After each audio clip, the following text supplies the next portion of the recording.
Olá, Bistrolovers! Bom ter vocês aqui em mais uma temporada de entrevistas do Carreira Bistrô, agora no formato de podcast, o nosso Bistro Pods. Sou Deise Gomes, CEO do Carreira Bistrô, uma consultoria especializada em estratégias e soluções ágeis e integradas de cultura organizacional, educação corporativa e engajamento.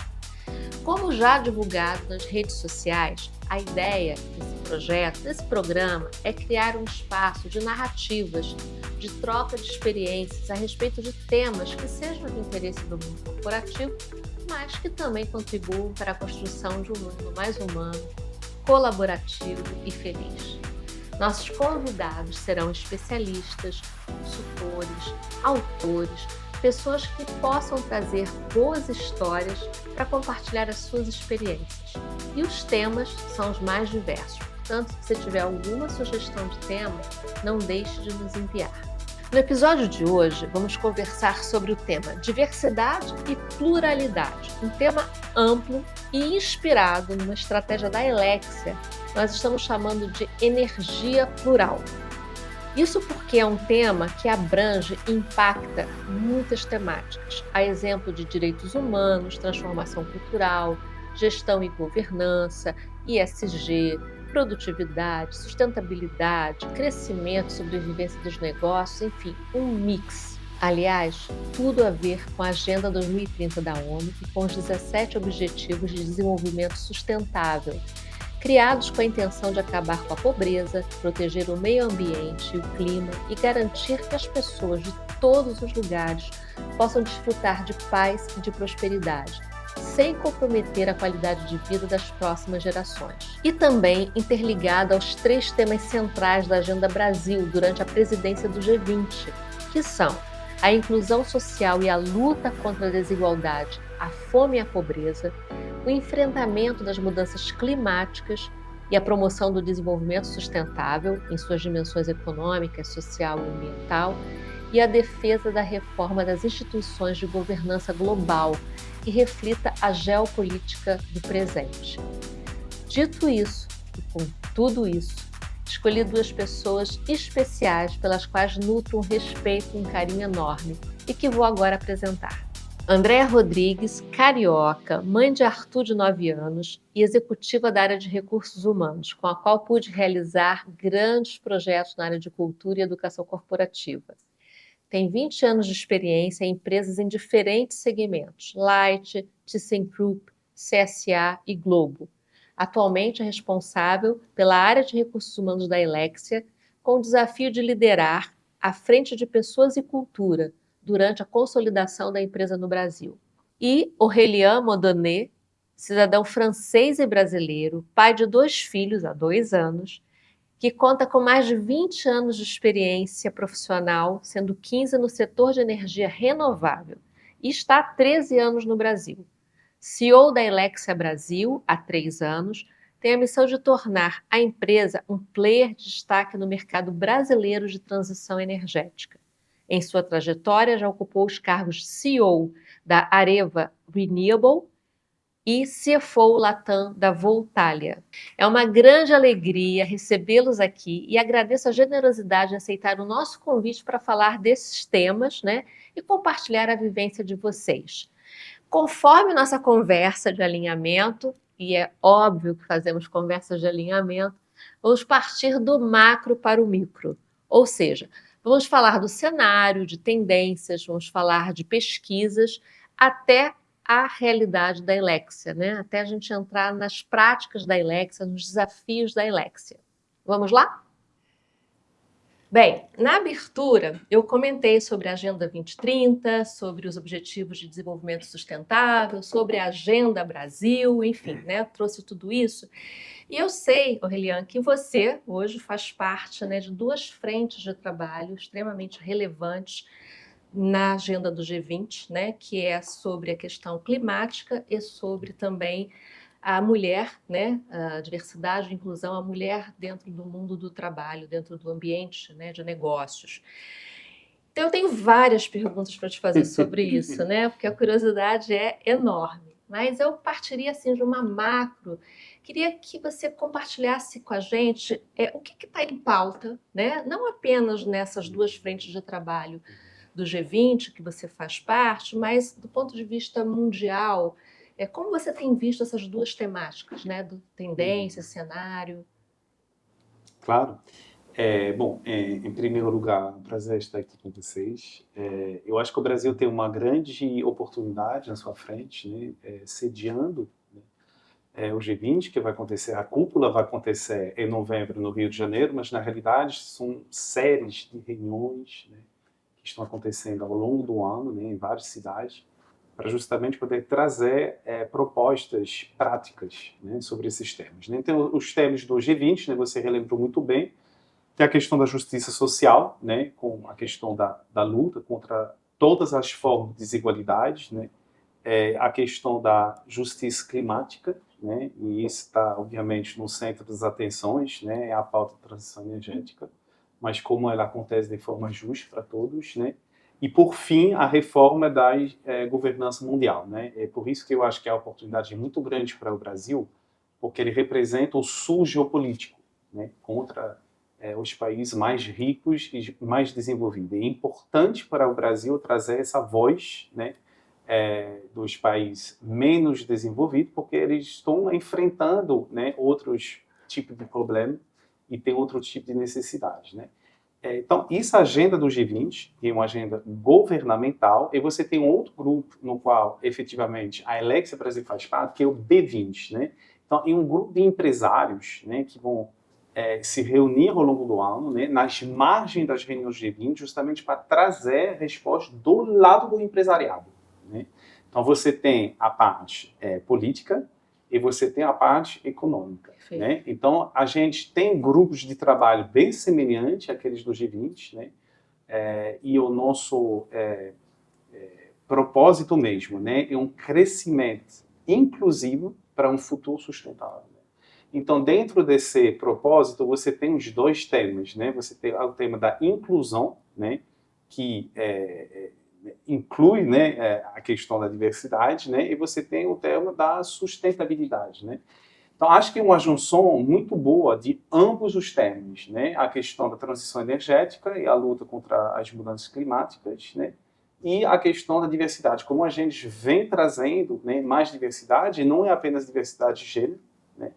E diversidade em relação à origem social, à faixa etária, né, em relação à condição física também, todas as formas de diversidade, como que a gente consegue representar da melhor forma possível a sociedade e como que, juntando, né, essa diversidade, a gente consegue trazer soluções, né, para a questão da transição energética, né? Então, por isso que é interessante estar em ambos os grupos de trabalho, porque as temáticas, elas são muito interligadas. Eu ia falar exatamente isso, né? Até tenho lido, né? Procurei, até após a nossa conversa de alinhamento, e eu li um material, enfim, aconteceu algum evento que falava que a diversidade de gênero é o pilar da transição energética. O que está por trás disso? Explica para a gente por que essa afirmação faz tanto sentido. Justamente porque é por diversidade de gênero, né, você traz a questão da diversidade do ponto de vista. Bom, aqui a gente está numa sociedade, né, onde as mulheres brasileiras são maioria, né? Tem mais mulheres que homens. Né? Então, se você não traz as mulheres para a pauta, né, você está basicamente, né, ouvindo apenas a metade da sociedade, né?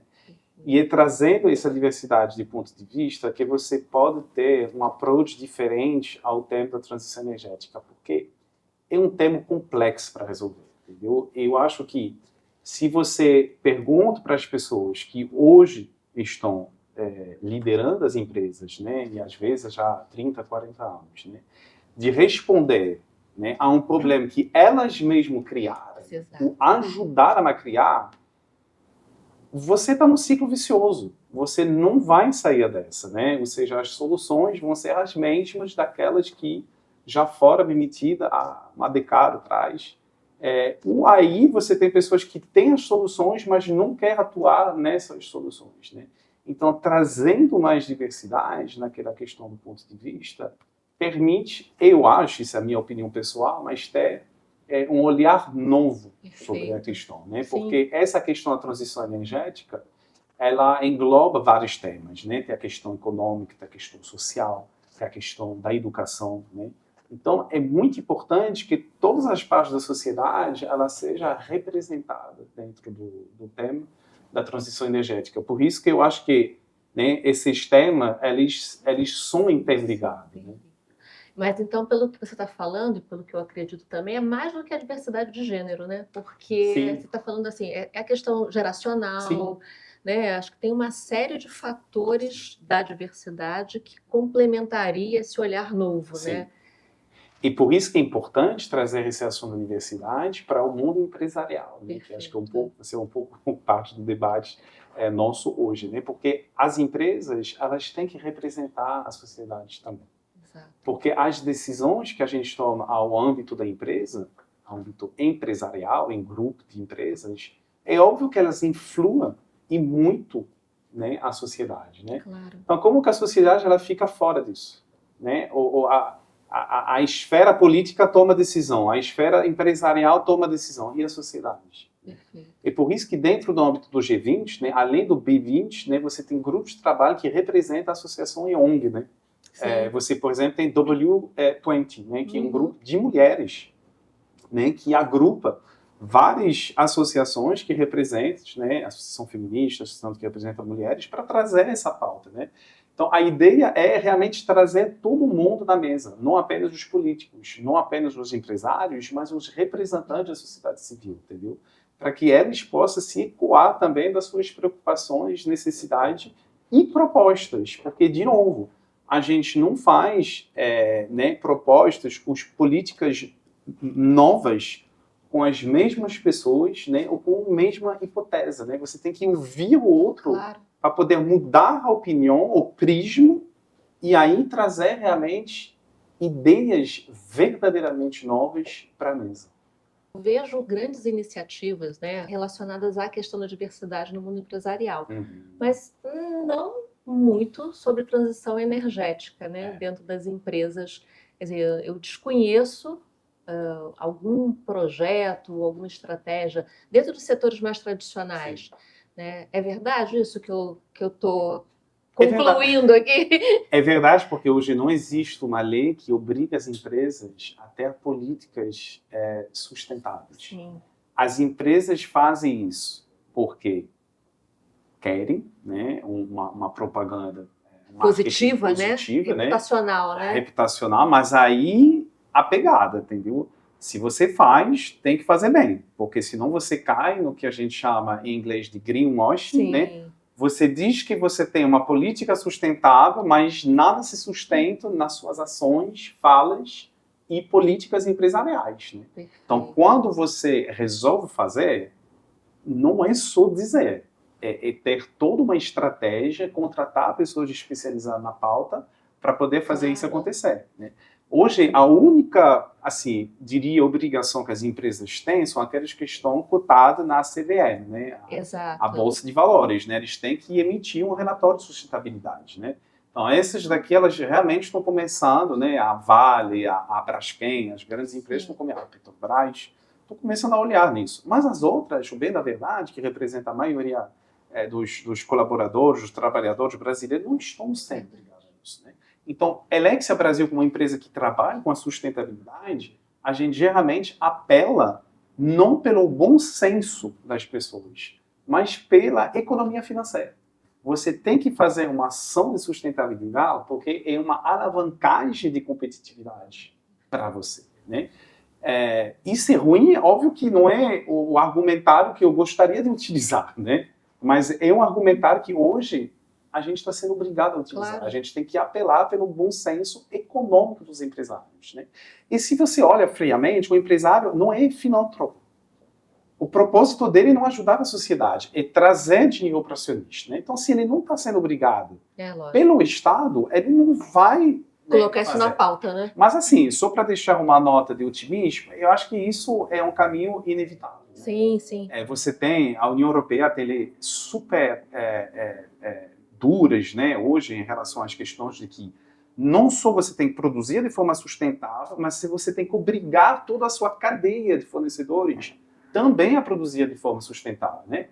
E a gente vê muito isso, né? A gente estava semana passada no fórum França-Brasil, com a presença dos presidentes Lula e Macron, e foi colocada em pauta a questão do Mercosul, né? O Macron diz, cara, do jeito que está, eu não estou de acordo com o Mercosul, porque na União Europeia a gente tem várias regras de sustentabilidade que se impõem, né, os produtores. E vocês querem, né, exportar os seus produtos, as suas mercadorias, que não respeitam as mesmas regras. Então, não há reciprocidade. Então, vocês vão ter que produzir de forma sustentável. Então, mesmo assim, não existem hoje regras aqui do Brasil, as empresas que querem exportar para a União Europeia, elas vão ter que se adequar a isso, né? Então, eu acho que, pelo fato do Brasil se inserir, né, nesse contexto geopolítico, depois de anos de, né, uma fase mais protecionista, né, ele vai ter que olhar para essas questões, é algo muito inevitável, né? E as empresas que começam a pensar sobre os temas de transição energética, hoje, vão ser aquelas que vão sair na frente no futuro. Você comentou até sobre a questão das bolsas de estados, novo mercado, etc. e tal. O próprio guia, né, das melhores práticas de governança e gestão inseriu, né, um dos princípios, não tinha na edição passada, né, inseriu a sustentabilidade, dando ênfase à ESG, né, que não tinha isso na anterior, na quinta edição, agora está na sexta. E acho que é exatamente isso, é um movimento sem volta, né? Claro que cada qual vai estar dentro da sua curva, né, de aprendizagem ou de transição, mas é uma temática que não tem como fugir, né? Porque perde competitividade, perde espaço, perde tudo, né? No e mercado até atratividade, né? Que imagino que sejam termos que a Andrea vai tocar. Atratividade e talento. O jovem de hoje, sem isso, não tem o porquê. No propósito, entendeu? Exato. E essa conexão das duas questões faz todo sentido, né? E assim, confesso que até há pouco tempo atrás, até eu não tinha interligado, né? É conectado, né? Transição energética com diversidade, e faz absolutamente todo o sentido do mundo. Andréia, pegando carona aqui na história, né, dessa diversidade, né, eu até trouxe aqui um dado, eu gosto sempre de pautar a conversa também com algumas informações, né? A gente tem uma pesquisa recente da Deloitte que fala que 71% das organizações, pesquisa do ano de 23, almejam ter uma cultura inclusiva. E toda vez que a gente fala de cultura inclusiva, certamente está falando de diversidade, equidade, inclusão, né? Mas a gente também tem nessa mesma pesquisa, apesar desse percentual ser, vamos dizer assim, positivo, né? Ao mesmo tempo a maturidade ainda é baixa. Então, o portfólio de iniciativas, de ações ainda não são consistentes para um resultado diferenciado, né? E que ainda há muitos obstáculos, acho que o Aureliano trouxe isso na fala, né? Para olhar a temática como algo estratégico para o negócio, não de forma filantrópica, não de forma, né, do check, né? Ó, ok, check, botei aqui, estou fazendo alguma coisa. Então, assim, considerando tudo isso, né, quer dizer, a gente vê alguns movimentos, qual é a tua visão, né, dos avanços e até mesmo pela sua experiência profissional, não só olhando Elexia, mas olhando esse universo que a gente tem aí de iniciativas, de empresas. Como é que você tem visto isso? O que você olha de avanço? O que você olha ainda de desafio em relação à diversidade? Assim como a transição energética, entendo que é um caminho sem volta. E então entendo que é uma boa notícia. Tive a oportunidade de atuar com um grupo minoritário de pessoas com deficiência há 14 anos atrás e, sem dúvida nenhuma, vejo avanços, né? Até na capacitação do próprio grupo. E as empresas, sendo B2B ou B2C, precisa entender o outro lado, como o Aureliano falou. Então, sem ter essa diversidade dentro de casa, como é que eu vou entender como é que o consumidor do B2C vai comprar o meu produto? Como é que eu vou me comunicar com quem está do outro lado, mesmo sendo B2C, e também pessoas do outro lado? Então, as empresas já entenderam que isso faz parte, né? Que essa diversidade dentro de casa ela é essencial para que a gente construa uma sociedade mais igualitária. E que, como empresas não filantrópicas, também tenham lucro a partir disso. Alguns grupos já foram privilegiados ou por próprias leis, né, como o PCD, por exemplo. Sim. Então, tem práticas mais avançadas, né, grupos mais fortalecidos no número de colaboradores. Mulheres já teve um avanço, o geracional também já vejo um avanço.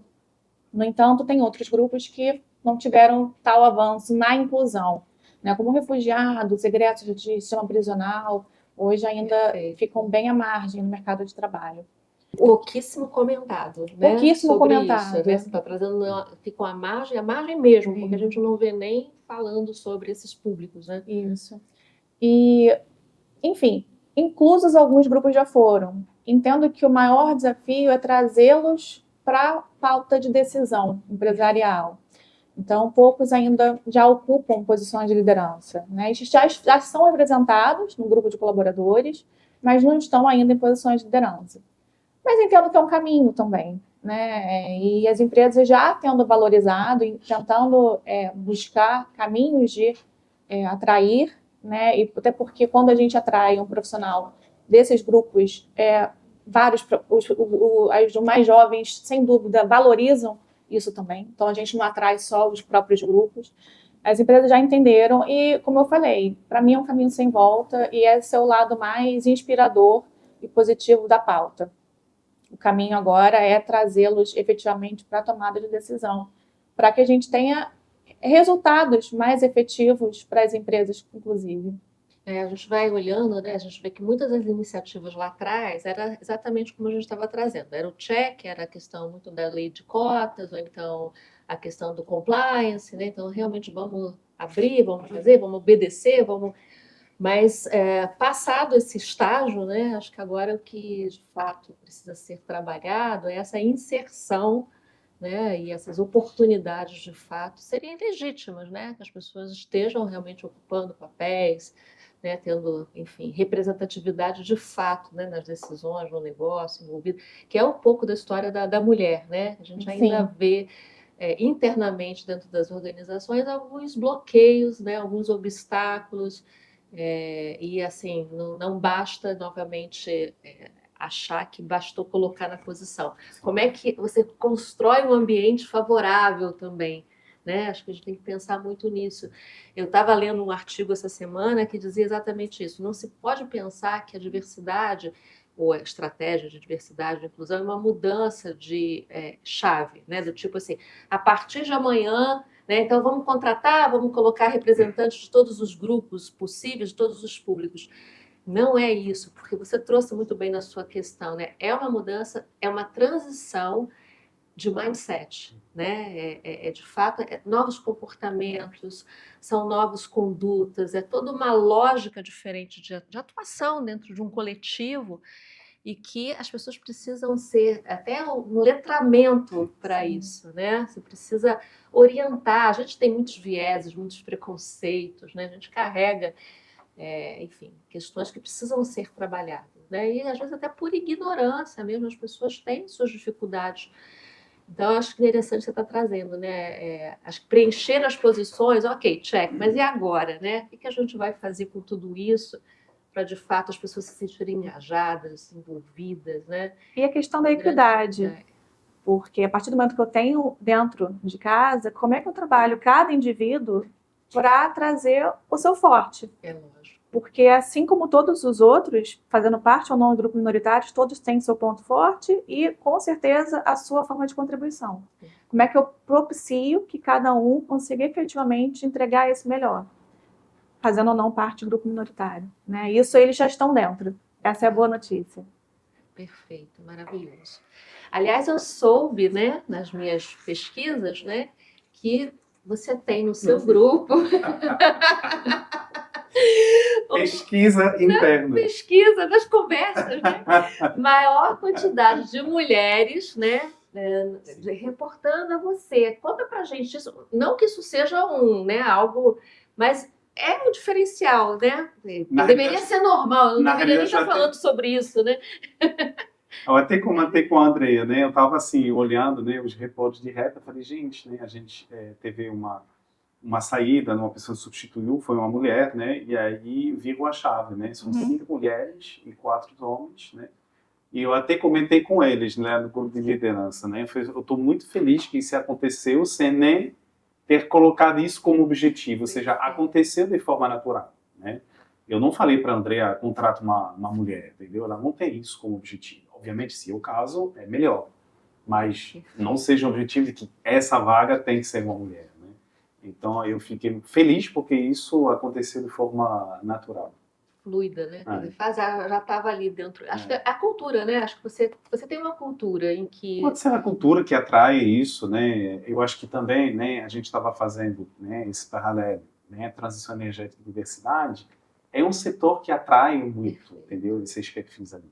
Por exemplo, muito mais o setor do oil and gas, né? Você vê o oil and gas, né? É um setor muito masculino, muito homem branco, né? Não há como fugir disso, né? Eu acho que já, né, nas energias renováveis, pelo perfil, pelo fato que também a Elex Brasil foi criada como startup, né? A gente tem conseguido atrair perfis um pouco diferentes. Em todos os tipos de perfis, em todos os né? tipos, em todos os tipos. E um dos nossos valores é a gentileza colaborativa, que fala exatamente da complementariedade dos perfis. Que é lindo esse, né? Repete, que eu acho que você falou. Gentileza colaborativa.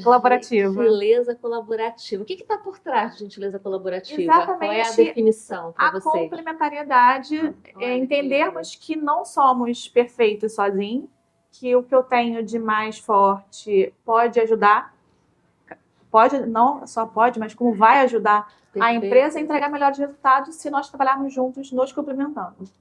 Então, a diversidade tem tudo a ver, né? O valor foi construído no começo, logo que a Elexia foi criado, todo o grupo de valores foi constituído a partir disso. Eu acho que vocês têm uma nomenclatura bem interessante, né? São 4 valores. Ativismo sustentável, que fala exatamente não só da transição energética, que conecta com o nosso propósito de transformar o mundo em sustentável, mas também como engajar e influenciar empresas, a sociedade em prol dessa construção.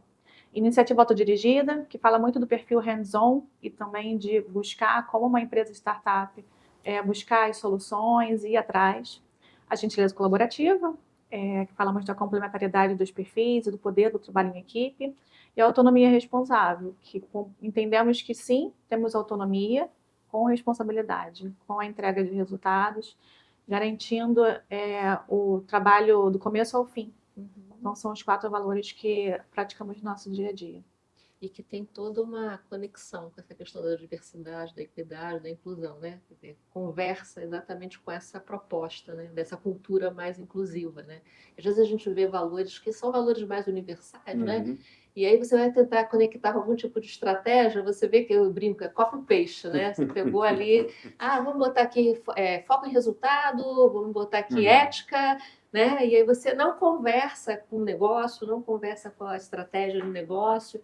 Então, eu acho muito interessante, assim, porque realmente é no DNA de vocês, né? Aquilo que vocês acreditam, que vocês praticam e traduz o negócio também. Muito interessante. Eu queria voltar à história das mulheres no seu grupo, porque eu fiquei com uma curiosidade, né? Você sentiu necessidade, acho que é legal a gente falar sobre isso também, né?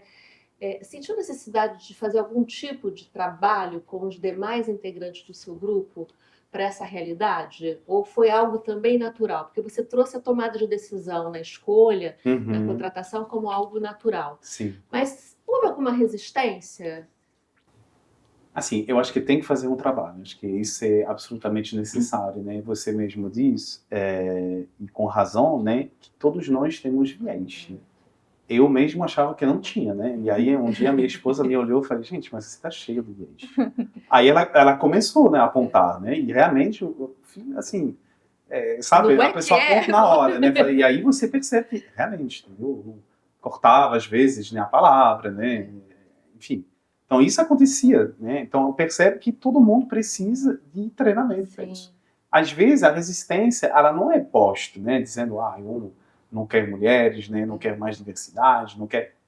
Geralmente as pessoas não falam isso, né? A resistência, ela é subconsciente, entendeu? Exatamente. E isso deixa esse trabalho de integração, muito mais difícil. Você muito bem falou que não é só receber a diversidade, é ter todo um processo, como a Andrea bem falou, de integração da diversidade. Porque senão as pessoas da diversidade vão chegar baseadas em expectativas que foram criadas pela empresa e depois ver que a realidade ela é completamente diferente. E que os valores que a Andrea acabou de falar são valores que a gente coloca na parede, mas que não são vividos no cotidiano, né?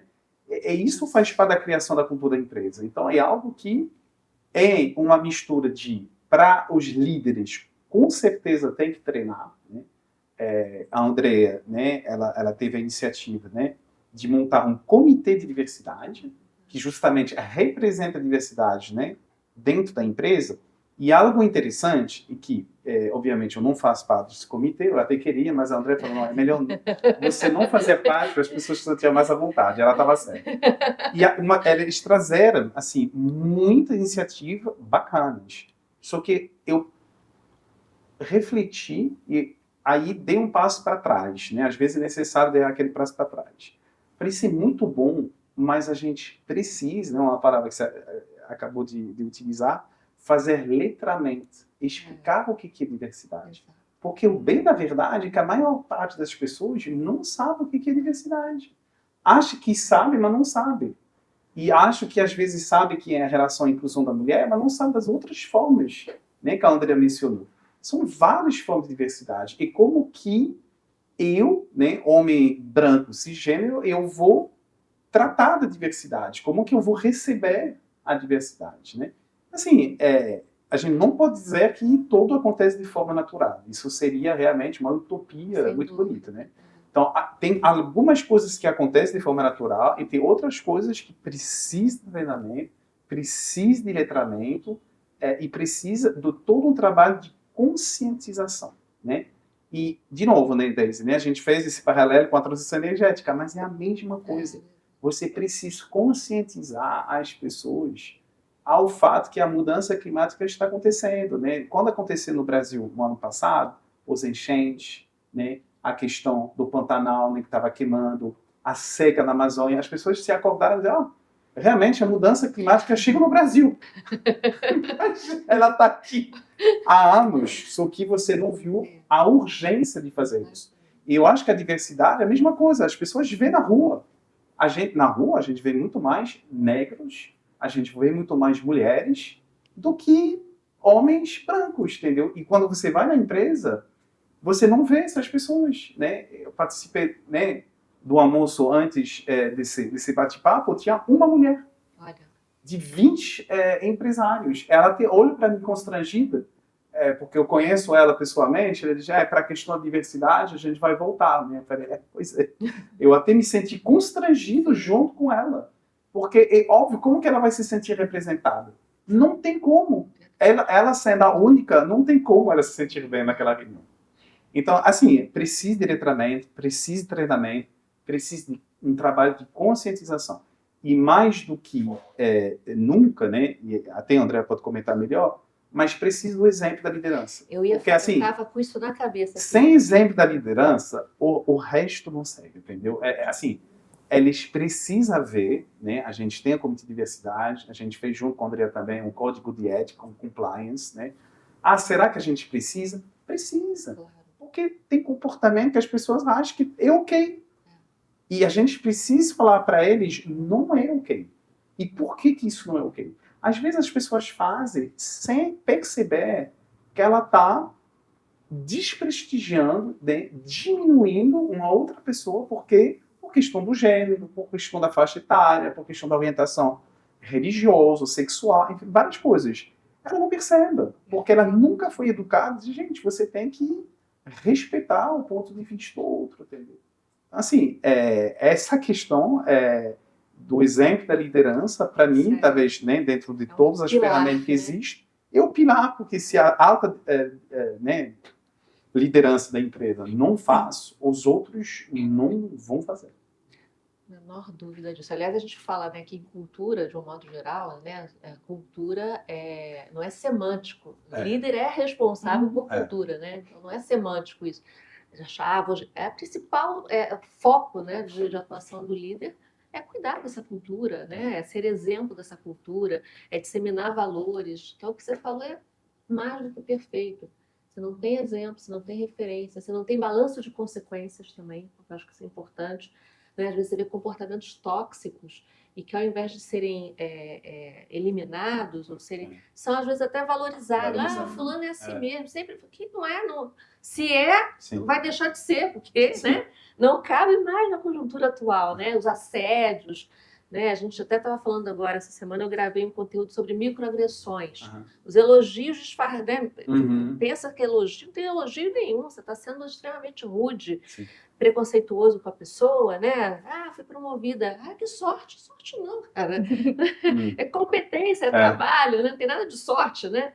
Então, é muito interessante o que você está trazendo. E esse letramento passa por tudo isso, né, Lilian? Passa por olhar, entender seu papel de líder, entender as questões claras do mundo que a gente vive hoje, né? Da questão do espaço, do respeito ao outro, né? Tudo. Mas um conselho que eu acho importante, né, para as pessoas que, por exemplo, têm empresa, independente do tamanho, que quer seguir esse caminho, não precisa ser capacitado para isso. Basta até uma pessoa capacitada, como é o caso da Andrea, e confiar nela e apoiar ela, entendeu? Porque é isso, a gente não vai ser especialista nisso. Sim, eu não vou ter lugar de fala em termos de diversidade, entendeu? Claro.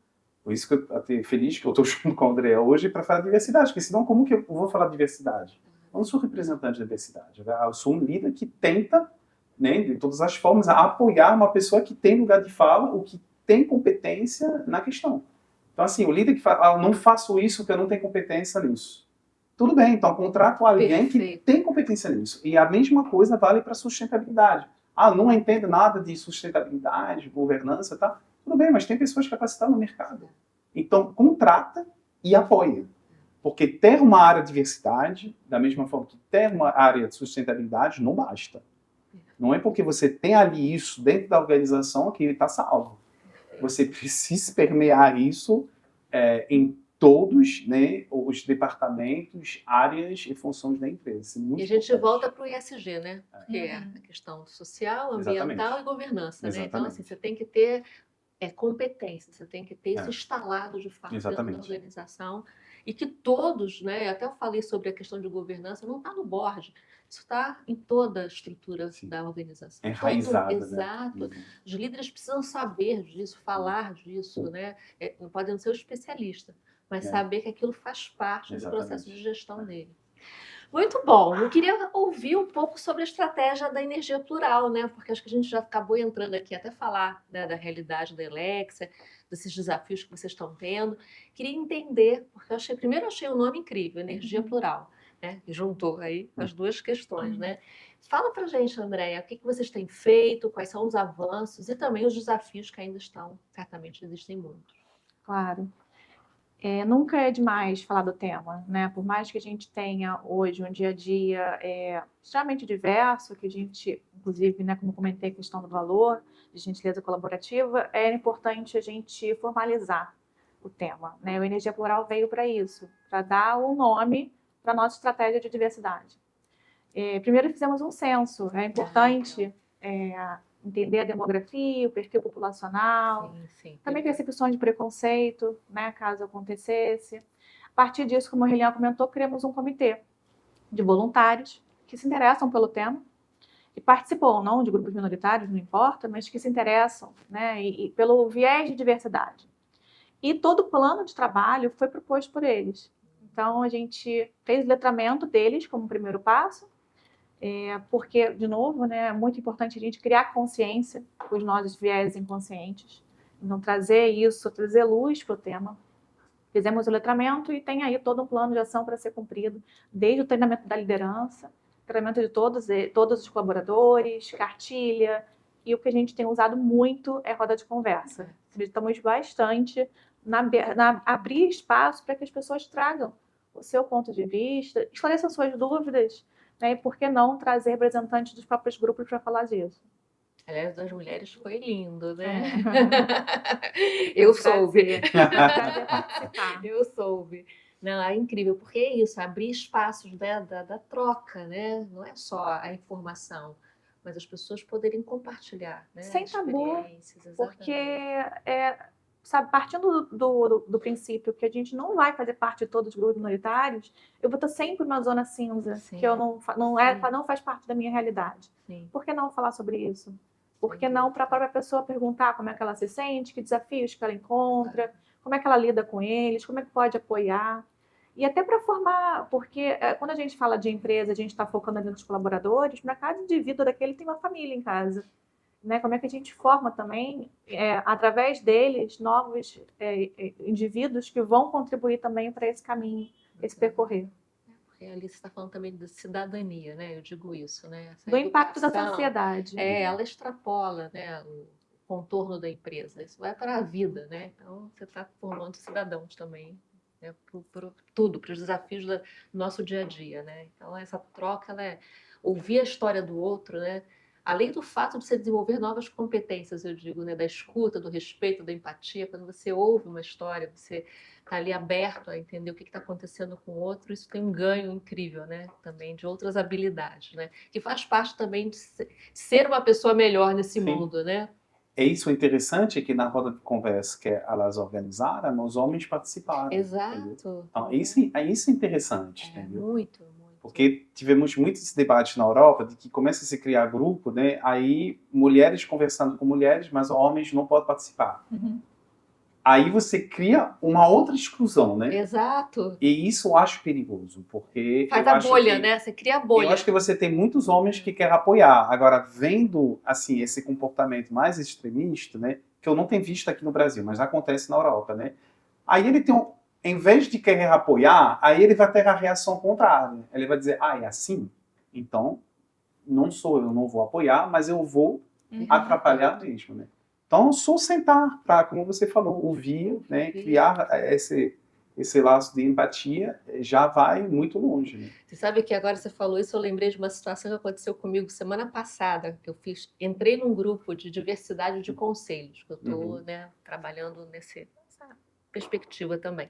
E aí formaram um grupo no WhatsApp, diversidade de conselhos. No primeiro momento eram mulheres. Aí a administradora do grupo começou a colocar homem. Aí as pessoas... E é isso, né? Assim, não, mas não era um grupo de mulheres? Aí a administradora falou assim, não, é um grupo de diversidade em conselhos. Não é um grupo mulheres em conselho. Completamente diferente, né? Claro. Mas é isso, olha só o viés. Né? O viés da afinidade, o viés do... Não, se era mulheres, diversidade, mulher... Não. Então, vamos começar do zero de novo. Vamos entender qual é a proposta da diversidade, né? E é exatamente isso. É um mix, né? E a geracional também, uma das coisas que eu venho trabalhando muito, que vocês falaram aqui, do geracional, eu acho que ainda tem um caminho grande na história da diversidade etária. Eu acho que ainda tem um ponto a ser ainda trabalhado fortemente no mundo das empresas. Ainda tem o etarismo, né? Ainda tem aquela... o cara de 60, de 50... Então, ainda mais aqui no Brasil, porque você não tem limite de idade para presidente do conselho. Exato. Na França teve uma lei que agora até 70. Aqui no Brasil você vê ainda muitas pessoas, né, acima de 70, 80. Assim, essas pessoas não vai pedir para eles mudar de um dia para o outro, entendeu? Então, e como são as pessoas em cima das organizações, isso deixa a mudança mais complicada. Exatamente.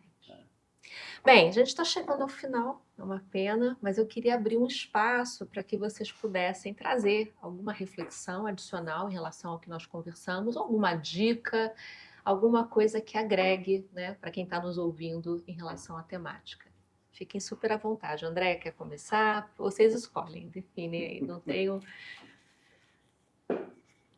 Tudo parte de conhecer o ponto de vista do outro, né? Então, a criação de comitê, eu entendo que é uma prática super relevante para trazer representatividade, embaixadores da estratégia que permeiem por toda a organização e que falem também com todos os públicos. E o que eu falo sempre é de ser curioso, né? Conhecer a perspectiva do outro, perguntar, claro, de forma respeitosa, mas com empatia, mas ser curioso para entender a realidade do outro e de qualquer outra pessoa, porque é nessa complementariedade que a gente consegue construir pautas, entregas, resultados melhores. É um pouco do que eu acredito. Perfeito. Maravilhoso. Aurelian? Bom, quanto a mim, eu queria deixar assim, um conselho muito simples, né, para líderes, né, que quer justamente se engajar, né, nessa trilha do desenvolvimento sustentável, né, do crescimento inclusivo, né, da diversidade, e não esperar ser obrigado a fazer isso por lei. De começar hoje, não porque eles estão obrigados a fazer, porque justamente a gente está num contexto que não estão obrigados a fazer, mas porque isso é uma alavancagem de competitividade para os negócios deles, né? Os estudos demonstram, ano após ano, né? As empresas mais diversas são aquelas que favorecem mais a inovação, são aquelas que são mais ágeis, são aquelas que mais se adaptam às mudanças, né? Então faz isso porque é bom para seus negócios, né? A Casa Firjan publicou os resultados de uma pesquisa hoje da Price, né, que se chama CEO Global, né? Eles perguntam a vários CEOs de várias grandes empresas, né? 45% acham que as empresas deles não vão sobreviver daqui a 10 anos. Então tem esse medo de que o mundo ele é tão complexo hoje, ele evolui de forma tão rápida. Olha as empresas do oil and gas. Olha as empresas, assim, várias empresas que olham a questão da mudança tecnológica, da inteligência artificial e fala, gente, o meu negócio está daqui a alguns anos não existe mais, né? Então, olha para a questão da diversidade justamente desse ponto de vista, né? Para poder permitir a sua empresa de sobreviver além desse prazo de 10 anos. Porque se você fica do mesmo jeito, com as mesmas soluções, com o mesmo conselho, os mesmos líderes, não vai sair do papel. Você precisa dar uma mexida ali. Então não é por ser obrigado a fazer, mas é para justamente garantir a perenidade do seu negócio. Sensacional. Além de criar ambientes mais seguros, Além mais de criar um ambiente felizes. mais seguro, com gentileza colaborativa, Não é? com colaboração e no mais cooperação, é isso, é esse novo mindset, essa nova atitude que vão permitir também, a gente fala de diversidade, mas a diversidade, ela cria também a atratividade, talento, a cultura também. Então, se você quer atrair a nova geração, você precisa disso. É isso, entendeu? Então, essa questão ela é essencial também para renovar o quadro de funcionários da sua empresa e poder receber essa nova geração. Nova geração que tem, sinceramente, né, padrões completamente diferentes dos nossos.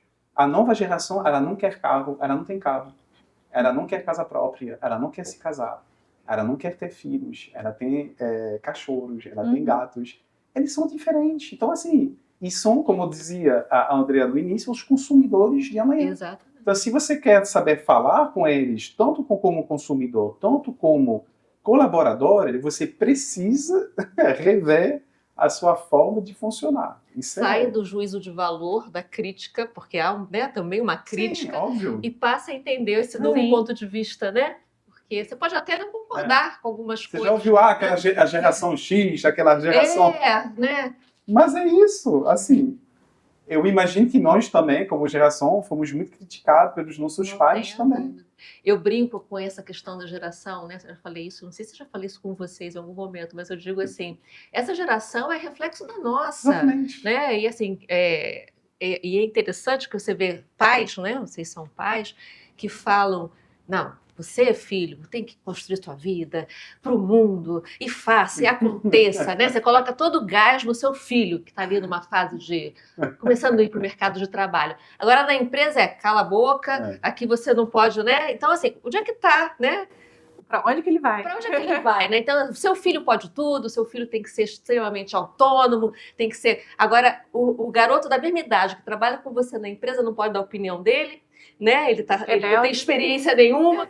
E por aí uma E outra coisa, né? A geração deles vai ter que resolver problemas que por nós foram criados ou por nós não foram solucionados. Exatamente. Essa questão do planeta é muito vívido na jovem geração. Olha só o legado de vocês. É plástico nos oceanos, Mata Atlântica destruída, assim, qual é o legado? Perfeito. Então, assim, eu acho que a gente não tem muitas lições para dar, né? A gente tem que apoiar, porque lições... Tem que dar as mãos e tentar juntos, né? Ninguém solta a mão de ninguém, né? Exato, ninguém solta a mão de ninguém. Gente, olha, eu também pensei numa dica e eu não quis ir para o lado técnico, não sei se vocês sabem que eu amo poesia.